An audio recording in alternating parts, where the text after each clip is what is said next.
नमो नमः मित्रों। आइए हम लोग आज किरातार्जुन नियम के प्रथम सर्ग के 34वें श्लोक को पढ़ेंगे, जो कि वंशज छंद में है। देखिए क्या है, किरातार्जुन नियम के प्रथम सर्ग से लेकर के प्रथम सर्ग में पहले श्लोक से लेकर के और जो है 44 श्लोकों तक वंशज छंद है, फिर मालिनी पुष्पराग्रह है, फिर मालिनी छंद है। इस प्रकार से छंदों का वर्णन किया गया है। तो आज हम लोग 34वें श्लोक पे पहुँचे हैं, जो कि इस प्रकार से है। बताया गया है कि इस श्लोक में महाकवि भारवी ने भीम के जीवन का वर्णन किया है।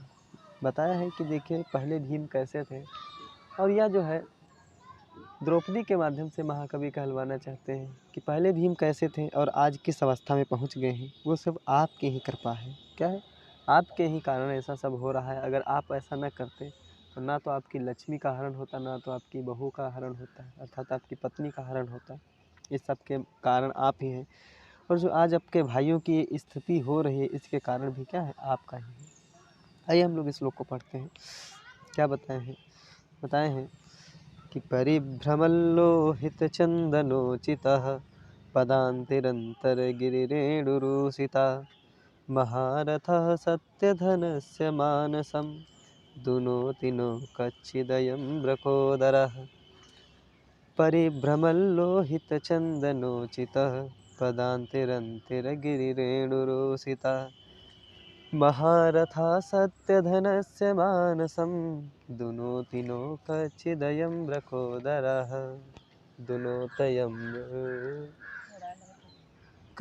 दुनोति नो कच्चिदयं व्रकोदरः। अर्थात बताए हैं कि परिभ्रमण मतलब घूमते हुए, टहलते हुए। अब इसमें यहाँ पर बताया गया है लोहित चंदनोचितः। लोहित मतलब होता है रक्त वर्ण के, चंदन से जो उचित है, जिसको प्रिय था, जिसको पूर्व समय में, पहले के समय में जब राज्य हमारे पास में था, तब जिसको लाल चंदन अत्यधिक प्रिय था, ऐसा भीम वह क्या कर रहा है, और क्या था कि वह पदाति मतलब पैदल ही, अंतरगिरी हाँ, अंतरगिरी अर्थात जो है पर्वतों के, गिरी मतलब पर्वतों के, अंत मतलब अंत स्थान में, अर्थात पर्वतों के अंत स्थान पर या पर्वतों के अंतर्गत परिभ्रमत क्या कर रहा है, घूम रहा है। जिसको पहले बहुत ही लाल चंदन अत्यधिक जो प्रिय था, वह लाल चंदन जिसको प्रिय था वह लाल चंदन धारण करने वाला या लाल चंदन का लेपन करने वाला भीम आज क्या कर रहा है, पदाति अंतरगिरी ही परिभ्रम, पैदल ही पर्वतों के अंतर्गत या जो है पर्वतों में परिभ्रमण कर रहा है, घूम रहा है। और कैसे कि देखिए जब कोई व्यक्ति मिट्टी में घूमता है या कोई मिट्टी वाले स्थान में घूमता है तो क्या होता है, उसमें धूल लगती है। तो उसी प्रकार से बताएं यहाँ पर जो है कि स्वभावोक्ति अलंकार के इसमें जो है कि वर्णन हो रहा है कि रेणुरुषिता।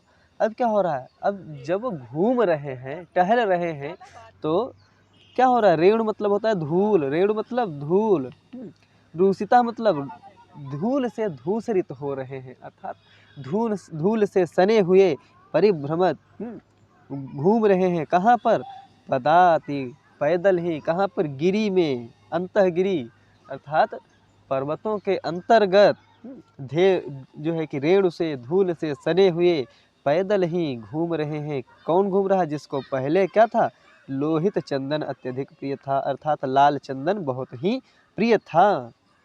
और क्या बताए हैं कि क्या क्या प्रिय था, तो बताए हैं लोहित चंदन पहले प्रिय था, और क्या था, वह रथा महारथा था। देखिए रथी होते हैं किंतु छोटे मोटे जैसे रथीगढ़ रहते हैं, लेकिन भीम क्या थे, आकार में बहुत ही बड़े थे। तो इसलिए इनके लिए जो यहाँ पर शब्द प्रयोग किया गया है, जो विशेषण प्रयोग किया गया वह महारथः, अर्थात महान रथी थे। कैसे थे, बहुत बड़े रथ पर जो है कि टहलने वाले व्यक्ति थे भीम ना। छोटा मोटा इनके लिए रथ नहीं होता था, बहुत बड़ा विशाल रथ होता था, इसलिए इनको महारथः शब्द प्रयोग किया गया है भीम के लिए। अगर पूछता है प्रश्नों में कि महारथः किसके लिए, यह किसका विशेषण है, तो भीम का है। लोहित चंदनोचितः किसका विशेषण है? तो भीम का विशेषण है। हाँ? और क्या बताए हैं कि सत्य धनस्य, अर्थात सत्य जिसको प्रिय था, सत्य ही जिसका प्रतिज्ञ है, सत्य ही जिसका धन है, वह सत्य धन, अर्थात सत्य जिसका प्रतिज्ञा है, सत्य रूपी जिसने प्रतिज्ञा ली, जिसने प्रतिज्ञा रूपी सत्य लिया, अर्थात जिसने जो है कि अन्य बहुत से कार्यों की प्रतिज्ञा लिया है, वह सत्य धन कौन है? मानसम है, आपके मन को, मानसम अर्थात आपके मन को, दुनोत दुखित, दुनोत दुखित कर रहा है, नो नहीं, आपके मन को क्यों नहीं दुखी कर रहा? कच्चिद अयम ब्रकोदरः, कच्चित अयम ब्रकोदरः, इस भीम को, ब्रकधन उदरः अर्थात इसमें बहुव्रीहि समास है, ब्रकस्य उदरः यस्य सा उदरा, इसमें क्या है? गर्भ बहुव्रीहि समास है। जिसका ब्रक अर्थात भेड़िए के समान जिसका उदर है, ऐसे उदर वाला कौन है? भीम। अयम ब्रकोदरः, यह ब्रकोदर भीम, कच्चित क्यों नहीं है, कच्चित क्यों, नो मतलब नहीं, दुनोत दुखी कर रहा है, मानसम आपके मन को, अर्थात जो पहले लाल चंदन को, जिसका लाल चंदन जिसको अति प्रिय था, क्या था? लाल चंदन अति प्रिय था, जो महारथ पर था, अर्थात महान रथ पर घूमने वाला था, उस सत्य प्रिय या सत्य प्रतिज्ञ व्यक्ति का अब क्या कर रहा है? उस सत्य प्रतिज्ञ व्यक्ति क्या कर रहा है? परिभ्रमत, घूम रहा है। क्या कर रहा है? घूम रहा है, टहल रहा है। कहाँ टहल रहा है? तो बोले हैं कि पदाति, पैदल ही टहला। जो पहले महारथ पर टहलता था वह आज पैदल ही टहल रहा है। जिसको लाल चंदन बहुत प्रिय था, उसको अब रेणु जो है कि अर्थात धूल बहुत जो है कि लग रही है। जो पहले लाल चंदन लगाता था, आज उस पर क्या है? धूल लपटी हुई है। जो पहले महारथ अर्थात रथ पर जो है कि चढ़ करके टहलता था, वह आज पैदल ही पर्वतों में टहल रहा है। इस प्रकार से मानसम, मन को, दुनोति दुखी, नो मतलब नहीं, कच्चिदयम क्यों नहीं, ब्रकोदरा भीम आपके मन को क्या दुखी नहीं कर रहा है? अर्थात आपको दुखी होना चाहिए। आपके अपने भाई की ऐसी अवस्था को देख करके आपको क्या करना चाहिए? युद्ध के लिए या उन जो शत्रुओं के लिए आपको कोई न कोई कार्य अवश्य ही करना चाहिए। आइए अन्वय में देखते हैं क्या बताते हैं। बताए हैं कि प्राक, पहले लोहित चंदनोचिता, जिसको लाल चंदन अत्यधिक प्रिय था, ऐसा महारथा, महान रथ पर चढ़ने वाला, अयम ब्रकोदरा या भीम, संप्रति इस समय, संप्रति इस समय, रेणु रूसिता, इस समय धूल से सना हुआ, सन प्रत्यय इसमें लगा हुआ है, होकर के पदाति अंतर्गिरी ही, पैदल ही, अंतर्गिरी अर्थात पर्वतों के अंदर या पर्वतों में परिभ्रमण घूमते हुए, सत्यधनस्य, हे सत्यधन, ते तुमको, मानसम मन को, नो नहीं, दुनोति दुखी, कच्चित किस प्रकार से नहीं कर रहा है, अर्थात आपके मन को या क्यों दुखी नहीं कर रहा है। आपको तो इनके अवस्था को, आपके अपने मझले भाई भीम की अवस्था को देख करके दुखी होना चाहिए, क्योंकि जिसको पहले लाल चंदन प्रिय था, अब वह धूल में सना हुआ है। जो पहले महान रथ पर चढ़ करके घूमता था, आज वह पैदल ही पर्वतों में इधर उधर भटक रहा है। इस प्रकार से आपको क्या करना चाहिए? दुखी होना चाहिए, जिससे आप युद्ध के लिए या फिर अपने शत्रु से किसी भी प्रकार से शत्रुता करके उससे अपना राज्य वापस लें। आइए इनके अनुवाद को देखते हैं क्या बताएं।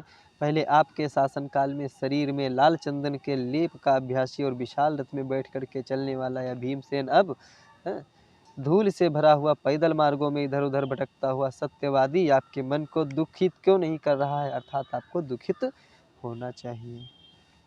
ये समास देखते हैं। तो समास में बताए हैं लोहितम चंदनम, लोहित चंदनम कर्मधारय समास है। क्या है? लोहितम चंदनम अर्थात लोहित चंदन, जिसको लाल रूपी चंदन, जिसको लाल रूपी अर्थात लाल कलर का चंदन या फिर लाल वर्णी चंदन जो है अत्यधिक प्रिय था, तो इसमें कर्मधारय समास हुआ। उचितम लोहितम चंदनम यस्य सा उचित लोहित चंदना, या बहुव्रीहि समास है, क्योंकि यह जो है विशेषण किसके लिए प्रयोग किया गया है? यह जो है कि लोहित चंदनोचिता भीम के लिए प्रयोग किया गया है। वहिताग्न्यादिषु उससे उचित पद का प्रयोग अंत में हुआ है। किस सूत्र से? वहिताग्न्यादिषु से ना, वहिताग्न्यादिषु से अंत में प्रयोग किया गया है उचित शब्द का। महान रथा यस्य सा महारथा, इसमें बहुव्रीहि समास है, क्योंकि यह भी जो है किसके लिए प्रयोग किया गया महारथा शब्द? तो महारथा शब्द जो है भीम के लिए प्रयोग किया गया है, इसलिए इसमें भी बहुव्रीहि समास है। वृकस्य उदरम इव उदरम यस्य सह वृकोदरा, इसमें भी बहुव्रीहि समास है। वृकोदरा किसके लिए प्रयोग किया गया है? तो जो वृकोदरा शब्द है यह भी भीम के लिए ही प्रयोग किया गया, सब भीम के ही विशेषण है। रेणुरूषिता तत्पुरुष समास है, तृतीया तत्पुरुष समास है, क्योंकि जो धूल के द्वारा धूषरित है अर्थात धूल के द्वारा सना हुआ जो है वह कौन है? जो है भीम है। इसमें भी क्या है? तृतीया तत्पुरुष समास, यह भी जो है भीम के लिए ही प्रयोग किया गया है। जो पहले क्या था, महारथ पर घूमता है, पहले लाल चंदन लगाता था, आज वो क्या है? धूल से सना हुआ है। पदाभ्याम अतत जो है पदाभ्याम पतत इति पदाति उपपद समास है। गिरिषु अंतःगिरि अंतर्गिरि अव्ययी भाव समास है। सत्यम धनम सत्य धन तस्य सत्य धनस्य, उस सत्य धनस का इसमें बहुव्रीहि समास हुआ है। फिर अब बताते हैं व्याकरण में परिभ्रमण में देखते हैं तो परियुक्त पूर्व भ्रम धातु है। कौन सी है? भ्रम धातु है, सत्य प्रत्यय लगा हुआ है। क्या है? सत्य प्रत्यय है। फिर एक वचन का रूप बना हुआ परिभ्रमण। दुनोति दु धातु लट लकार प्रथम पुरुष एक वचन में बना हुआ। और क्या बताए हैं? जो इसमें जो है बताया गया है, क्या बताए हैं कि उचितम में है ना, उचितम में अगर हम देखते हैं उचितम में, तो उचितम में बताए हैं कि उच्च धातु से त प्रत्यय जुड़ा है। कौन सा? उच्च धातु से क्या है? त प्रत्यय ना, त प्रत्यय जुड़ा हुआ है। तो इस प्रकार से उचित बना है ना। फिर उसके बाद में बताए हैं कि आपके जो है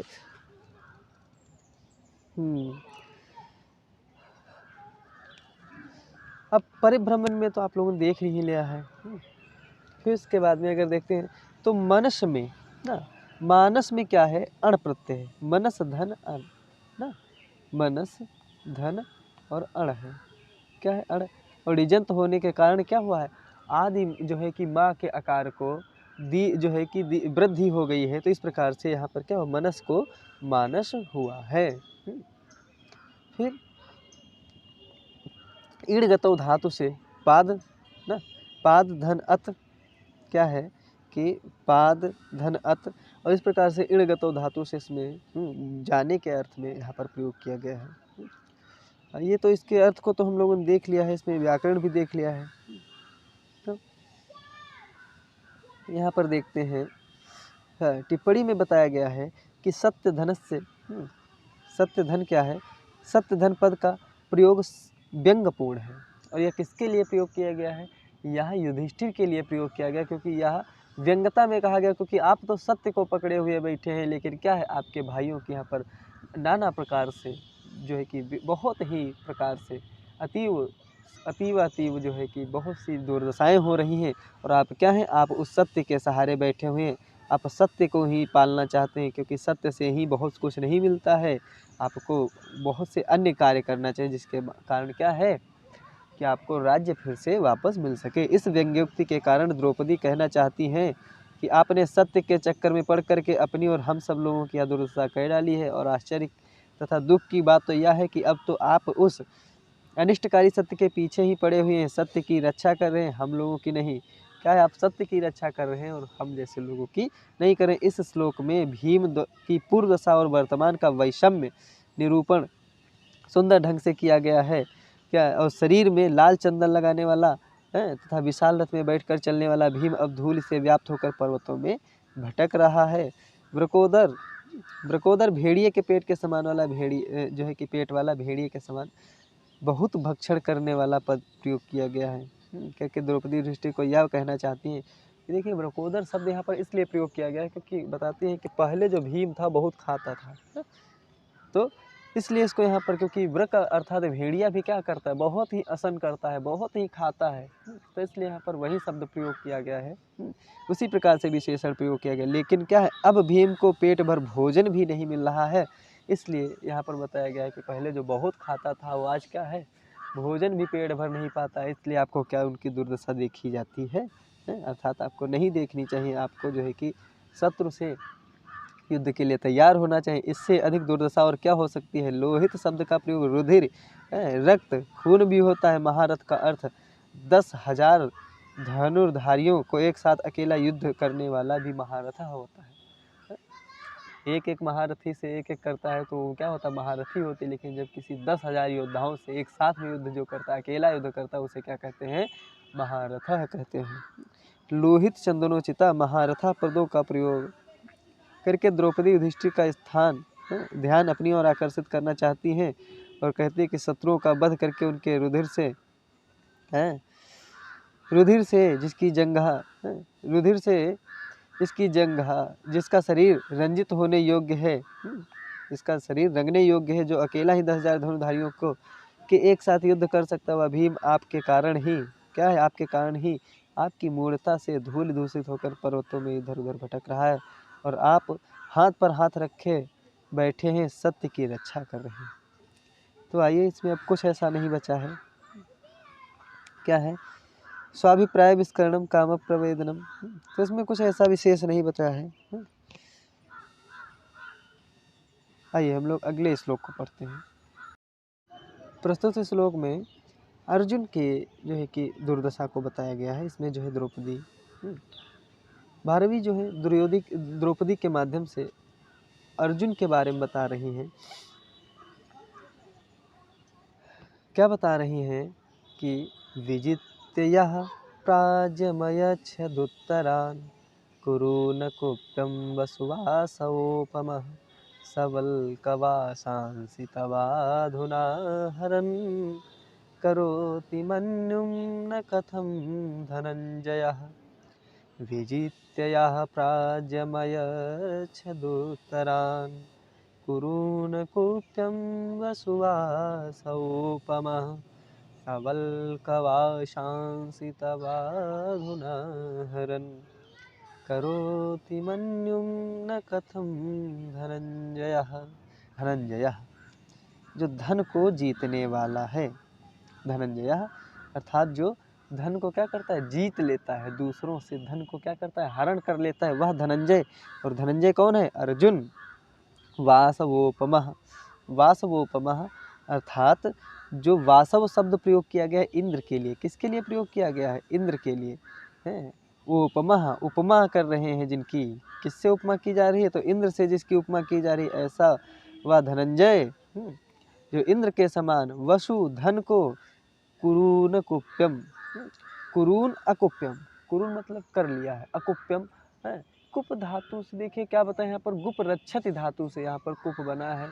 और गुप जिसकी रक्षा की जाती, तो रक्षा किसकी की जाती है, तो वसु अर्थात जो है कि हिरण्यमयी वसु की, स्वर्ण या रजतमयी जो धन होता है, अर्थात सोना या चांदी जो रहता है, उनकी क्या करते हैं, उनको कर लेता है, अपना धन बना लेता है इंद्र के समान। जैसे इंद्र क्या करता है, दैत्यों के धन को छीन करके उसे अपना बना लेता है, उसी प्रकार से अर्जुन भी क्या कर रहा है, जो कुरु प्रदेश के लोग हैं, कुरून कुप्यम, जो कुरु प्रदेश के लोग हैं, जो हिमालय की तलहटी के लोग हैं, जो कुरु प्रदेश के, जो उत्तर कुरु के लोग हैं, उनको क्या करता है, उनके धन को छीन करके अपने, और कैसे, उत्तरान कुरु, जो उत्तर प्रदेश के कुरु हैं, जो उत्तर क्षेत्र के कुरु प्रदेश है, उनको क्या करता है, जीत करके अपना बना लेता है।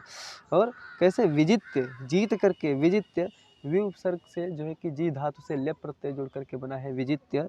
यह जिसने प्राज्यम धन आज्यम अर्थात प्राज्यम, प्राज्यम मतलब बहुत, प्राज्यम का मतलब क्या होता है, बहुत। अय जिसने, अयच्छदुत्तरान, अयच्छत मतलब प्रदान किया है, क्या किया है, जीत करके, बहुत जीत करके क्या किया, अयच्छत अर्थात आपको प्रदान किया है, आपको दे दिया है। सा वही अर्जुन, वही अर्जुन क्या कर रहा है, वल्क वासांस, वल्कल वासांस, वल्कल का मतलब होता है जो सन्यासियों के योग्य जो वस्त्र रहते हैं, क्या रहते हैं, सन्यासियों के योग्य जो वस्त्र रहते हैं, ऐसे कपड़ों को तवाधुना, तव मतलब आपको, अधुना इस समय, आहरण, आहरण मतलब लाता है, करोति करता क्यों नहीं, मन्यु क्रोध ना मतलब नहीं, कथम किस प्रकार से, वह आपके लिए सब कुछ लाता है, आपके लिए क्या बोलते हैं कि आपके लिए जो वस्त्रों को लाता है, आपके लिए जो हर एक वृक्षों की छालों को तोड़ करके या वृक्षों की छालों से जो वस्त्र बना करके आपके लिए लाता है, वह कौन है, वह अर्जुन ही है, आप इसलिए करोति मन्यु न कथम, कथम मतलब क्यों नहीं, क्यों न मतलब नहीं, मन्यु क्रोध, क्रोध करते हो, अर्थात आप फिर भी क्यों क्रोध नहीं कर रहे हो, क्योंकि वह आपके लिए कपड़ों को ला रहा है। जो पहले क्या करता था, पहले आपके लिए सोना चांदी आज धन संपदाओं को ला करके आपको प्रदान करता था, लेकिन वह आज क्या कर रहा है, आपके लिए पहले धन लाता था लेकिन आज आपके लिए कपड़ों को ला रहा है, लेकिन फिर भी आपको क्रोध नहीं आ रहा है। वासवोपमा अर्थात इंद्र के समान जिसकी उपमा दी जाती है, यह जो उत्तरान कुरून, उत्तर कुरुओं को विजित्य जीत करके, प्राज्यम बहुत अधिक, अकुप्यम स्वर्ण हिरण्य अर्थात जो है कि सोना चांदी आदि अकुप्यम में आते हैं, वसु सोना चांदी रूप धन को अयच्छत लाता था, सह धनंजय वह धन को जीतने वाला अर्जुन, अधुना आज भी अब भी वल्कवासांसी अर्थात वल्कल वस्त्रों को, या जो है जो साधु सन्यासियों के पहनने योग्य वस्त्रों को आहरण लाता है, तब तुम्हारे लिए मन्यु कथम न करोति, फिर भी आप क्रोध क्यों नहीं करते हैं, आपको इस पर तो क्रोध आना ही चाहिए। फिर उसके बाद में आइए इनके अर्थ को देखते हैं। इंद्र के तुल्य अर्जुन उत्तर कुरु देश के को जीत कर प्रचुर सुवर्ण रजत धन आदि आपको प्रदान किया करता था, वहीं धन को जीतने वाला अर्जुन इस समय वल्कल वस्त्रों को जुटाता हुआ, बच्चों से लाता हुआ आपके शत्रु के प्रति क्रोध क्यों नहीं उत्पन्न करता, अर्थात आपको क्रोध करना चाहिए। फिर आइए इनके जो है कि यह समास को देखते हैं थोड़ा। समास को वाशव उपमा, उपमानम उपमानम यस्य सा वासोपमा बहुव्रीहि समास है, न कुप्यम अकुप्यम न तत्पुरुष समास है, धनंजयति धनंजय उपपद समास है। वल्कान एव वासांस इति वल्क वासांस कर्म धारय समास है, वल्क ही जिनके कपड़े हैं, अर्थात वल्कल रूपी जो कपड़े हैं उसको क्या कहते हैं, वल्क वासांस कहते हैं, तो वल्क वासांस ही कर्म धारय समास है। फिर विजित्य, विजित्य जीत करके, विव स्वपूर्वक जी धातु है, फिर कृत्वा में लेप प्रत्यय जुड़ा है, फिर अयच्छत दा धातु लंग लकार जो है प्रथम पुरुष एक वचन का रूप है, अयक्षत आहरण आंग उपसर्ग पूर्वक का है, आंग उपसर्ग पूर्वक ह्री धातु है, फिर सत्य प्रत्यय से प्रथमा एक वचन का रूप है, प्रथमा व्यक्ति एक वचन का रूप है, क्या है, आहरण। टिप्पणी में बताए हैं इस श्लोक में अर्जुन की पूर्व दशा और वर्तमान दशा में वैषम्य का निरूपण सुंदर ढंग से किया गया है। शत्रुओं को पराजित करके अर्जुन को धन को लाकर युधिष्ठिर को देता था, अब वहीं अर्जुन वृक्षों के वल्कलों छालों को लाकर युधिष्ठिर को देता है। इंद्र के समान पराक्रमी अर्जुन की शक्ति का कितना दुरुपयोग हो रहा है, जिससे अर्जुन को तथा अर्जुन से स्नेह करने वाले व्यक्तियों को कितना कष्ट हो रहा है। इसमें जो है अब कुछ भी ऐसा बताया नहीं गया। विजित्य वशवः, वशवः इंद्र, क्या बताया गया है कि वसवः जो है वह इंद्र उपमा है ना, इंद्र की उपमा है, इंद्र के समान वशवः होता है। फिर कोशश्च हिरण्यश्च हेम रूपे ना, क्या बताया गया है, कोशश्च हिरण्यश्च हेम रूपे कृताकते ताभ्याम तदंत्य कुप्यम है, क्या बताए हैं, तद अंत्य तत्कुप्यम इति अमरः वशु धनम अयच्छत दत्तवान, तम वल्कवासांस आहरण कथम न मन्यु क्रोधम दुखम वा न करोत न उत्पादयति, इस प्रकार से बताया गया है।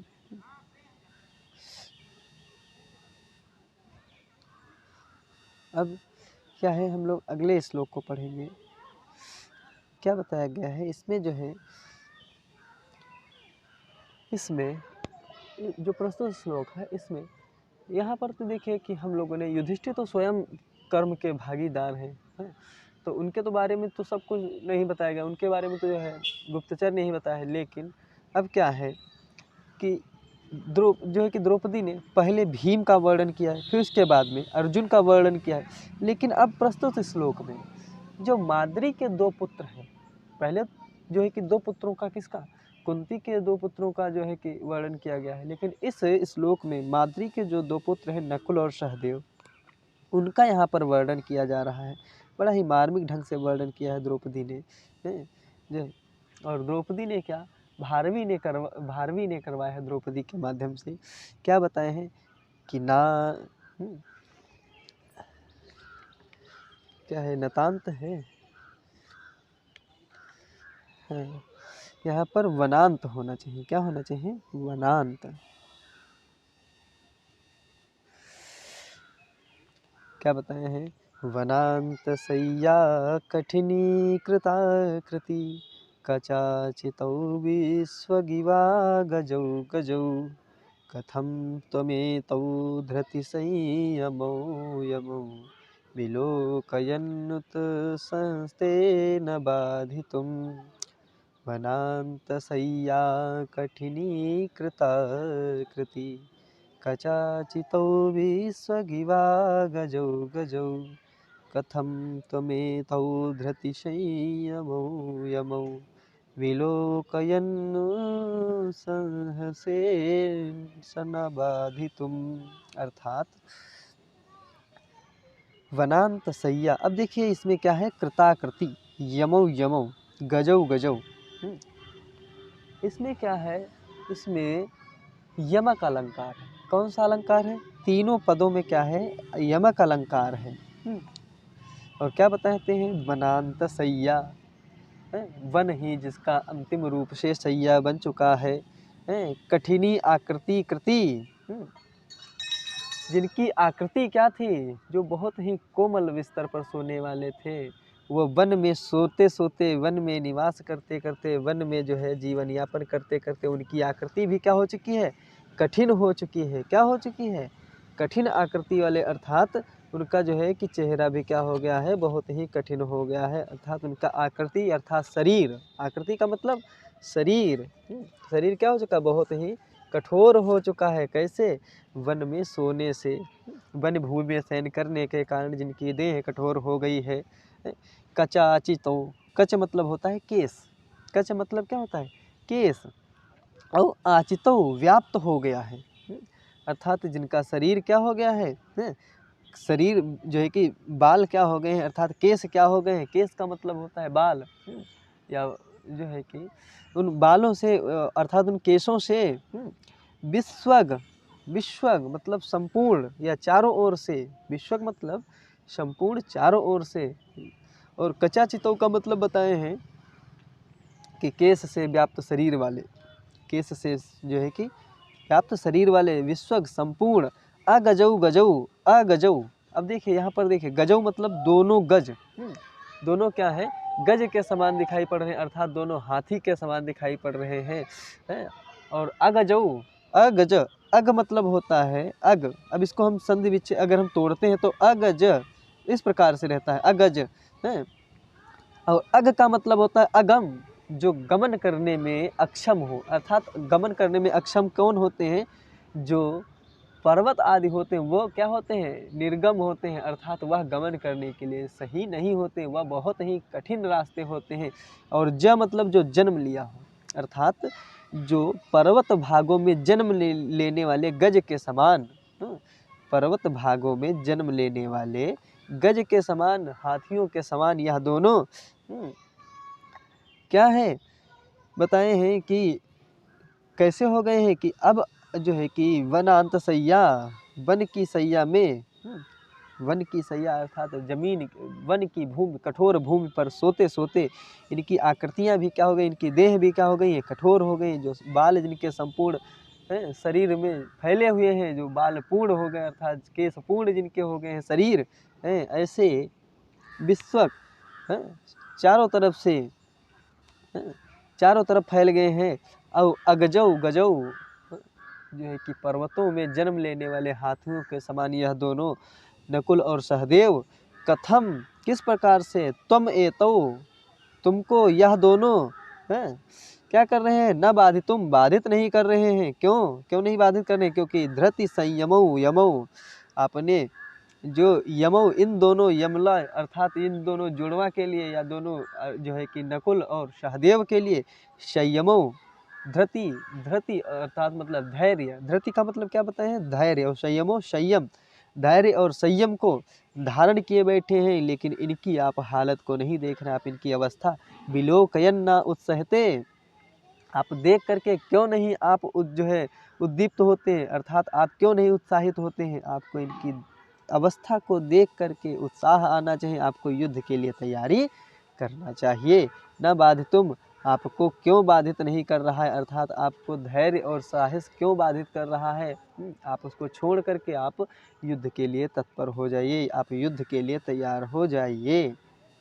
फिर आइए इनके जो है कि अन्वय को बताते हैं। क्या बताएं कि वनांत सैया कठिनी कृताकति, वन रूपी सैया में शयन करने से कठिनी आकृति, कठिन आकृति वाले अर्थात कठिन शरीर वाले हो गए हैं। विश्व कचाचितो चारों तरफ जिनके बाल फैल गए हैं। अगजौ गजौ अर्थात न चलने वाले, दुरूह भूमि में जन्म लेने वाले हाथियों के समान, इव की तरह एतौ यमौ यह दोनों सगे भाई जुड़वा भाई विलोकयन देखने से तुम धृति संयमो जो है कि धैर्य और संयम को बाधित करने के लिए कथम न उत्साहते क्यों नहीं उत्साहित होते, अर्थात आपको इन दोनों के लिए क्या करना चाहिए, उत्साह लाना चाहिए, जिसके कारण आपको युद्ध के लिए तैयार होना चाहिए। आइए इनके अर्थ को देखते हैं। तो बताएं कि वन भूमि वन प्रदेश रूपी सैया पर सोने के कारण कठोर हुए शरीर वाले, चारों ओर केशों से व्याप्त भरे हुए, एतयो दो पहाड़ियों की तरह दिखलाई पड़ने वाले दोनों जुड़वा भाई नकुल और सहदेव को देखते हुए आप अपने धैर्य और संयम को छोड़ने के लिए तैयार प्रवृत्त क्यों नहीं हो रहे, अर्थात आपको संयम और धैर्य को छोड़ देना चाहिए और क्या करना चाहिए, युद्ध के लिए आपको तैयारी करना चाहिए। अब वनस्य अंतः वनांतः, वन का आंतरिक भाग क्या बोलता है, वनांत होता है। इसमें क्या है, षष्ठी तत्पुरुष समास है। वनांता एवं सैया वन सैया कर्मधारय समास है। अकठिना कठिना करता इति कठिनी करता गति समास है। इसमें क्या है, अकठिना अर्थात कठिना करता इति कठिनी करता, इसमें क्या है, यह गति समास है। वनांत सैया कठिनी करता, वन के अंतः भाग में जो कठिनी करता सैया है, अर्थात इसमें क्या है, तृतीया तत्पुरुष समास है। वनांत सैया कठिनी करता में क्या है, तृतीया तत्पुरुष समास है। वनांत सैया कठिनी करता आकृति ययौ तौ वनांत सैया कठिनी करता कृताकृति बहुव्रीहि समास है। इस संपूर्ण वाक्य में क्या है, वनांत सैया कठिनी करता कृति में बहुव्रीहि समास है। किसके लिए प्रयोग किया गया है, तो यह नकुल और सहदेव दोनों के लिए प्रयोग किया गया। कचौ आचितौ कचई आचितई कचाचितई अर्थात तृतीय तत्पुरुष समास है। न गच्छति अगह जो गमन करने में बहुत ही जो है कि दुर्गम होता है, वो क्या है, अगह अर्थात जो पर्वत है। पक्षे नगह, पक्ष में क्या है, नग अर्थात पर्वत। अगे जायते इति अगजौ उपपद समास है। जो अग में जाते हैं, जो अग में जन्म लेते हैं वो क्या है, अगज है। और अगज कौन है, जो इसमें जो पर्वत भाग में जन्म लेते हैं वो क्या होते हैं, अगज होते हैं। जो पर्वत भाग में जन्म लेते हैं वो क्या होते हैं, अगज होते हैं। और अगजौ में क्या है, उपपद समास है। और ये सब दोनों अगजौ कचाचितौ और क्या बताया गया है कि जो है इस प्रकार से कचाचितौ एतौ यमौ अगजौ, ये जो है कि गजौ हैं, इस गजौ ये शब्द जो है किसके लिए प्रयोग किए, ये सब नकुल और सहदेव के लिए प्रयोग किए गए। ये सब द्वितीय विभक्ति प्रथमा विभक्ति द्विवचन में प्रयोग किए गए हैं। क्या, किस वचन में, ये सब द्विवचन में प्रयोग किए। क्यों, क्योंकि नकुल और सहदेव दो थे तो इसलिए दो वचन में प्रयोग। धृति संयमश्च इति धृति संयमौ, यह भी क्या है, धृति और संयमिश्च धैर्य और संयम दोनों के लिए प्रयोग किया गया। तो इसमें दोनों में क्या है, द्वंद्व समास संयमो, ये भी क्या है, द्विवचन में प्रयोग किया गया है। अब देखते हैं क्या बताएं, कठिनीकृतः, कठिन शब्द से चुई प्रत्यय, फिर कृत कृ से एक त्वा प्रत्यय, कृ धातु से क्या बताए हैं, त्वा प्रत्यय जोड़ करके क्या बना है, त प्रत्यय जोड़ करके क्या बना है, कठिनीकृता। फिर विश्वक अव्यय है, विश्वक क्या है, अव्यय है। और आचित आधन आंग उपसर्ग पूर्वक ची धातु से एक त प्रत्यय जुड़ा हुआ है, आंग उपसर्ग से ची धातु से एक त प्रत्यय जुड़ा है तो बना है आचितः। फिर अगजः, अग उपसर्ग पूर्वक जन धातु से ड प्रत्यय बना है, लगा है तब बना है अगजः। विलोकयन, वि उपसर्ग पूर्वक लोक धातु से सत्य प्रत्यय प्रथमा विभक्ति एक वचन में रूप बना है विलोकयन। लोक किस में आता है, लोक देखने के लिए आता है तो इसलिए लोक प्रत्यय लोक बना है। लोक में सत्र प्रत्यय जुड़ा है तो प्रथमा विभक्ति एक वचन में क्या बना है, लोकयन है। और वी उपसर्ग लगा है तो विलोकयन। बाधितुम, बाध धातु से तुमुन प्रत्यय जोड़ करके बना है बाधितुम। उत्सहते, उत है उपसर्ग पूर्वक सह धातु से, कौन सी धातु है, सह धातु से लट लकार प्रथम पुरुष एक वचन में बना है उत्सहते। फिर आगे बताए हैं इनकी टिप्पणी में, द्रौपदी के कथन का तात्पर्य यह है कि नकुल और सहदेव के दुर्दशा को देखकर युधिष्ठिर शांत और प्रतिकार रहित हैं। यह अवश्य और कोई और दुख की बात है, धैर्य और संयम की कोई सीमा होती है। युधिष्ठिर के लिए नितांत स्वाभाविक था कि भाइयों की इस दुर्दशा को देख करके वे अपने धैर्य और संयम को तिलांजलि देकर शत्रु विनाश के लिए उद्यत हो जाते। इसमें जो है कि अनुप्रास, यमक और उपमा की संश्लिष्टि हुई है। क्या हुआ इसमें, संकर अलंकार है, कौन कौन से, उपमा, यमक और अनुप्रास, इसमें तीनों अलंकार हैं। तो आज यहाँ पर जो है हम लोगों ने 3 श्लोक को पढ़ लिया है। इस तरीके से देखिए हम लोग प्रतिदिन 3 श्लोकों को पढ़ेंगे तो ये इसमें 37 हो चुके हैं। जहाँ तक इसमें जो है कि 9 श्लोक बचे हैं 3 दिन में। जो है कि जो प्रथम सर्ग है महाकवि भारवी के किरातार्जुनीयम का, वह जो है कि अपने समाप्ति की ओर बढ़ रहा है। फिर इसके बाद में जो है कि हम लोग माघ रचित महाकवि जो है कि महाकवि माघ के द्वारा रचित शिशुपाल वध को पढ़ेंगे। इसमें 75 श्लोक हैं, उसको पढ़ेंगे। तब तक के लिए जो है कि आज हम लोग अपनी वाणी को यहीं पर विराम करते हैं। मिलते हैं अगली कक्षाओं में, तब तक के लिए नमो नमः मित्रों।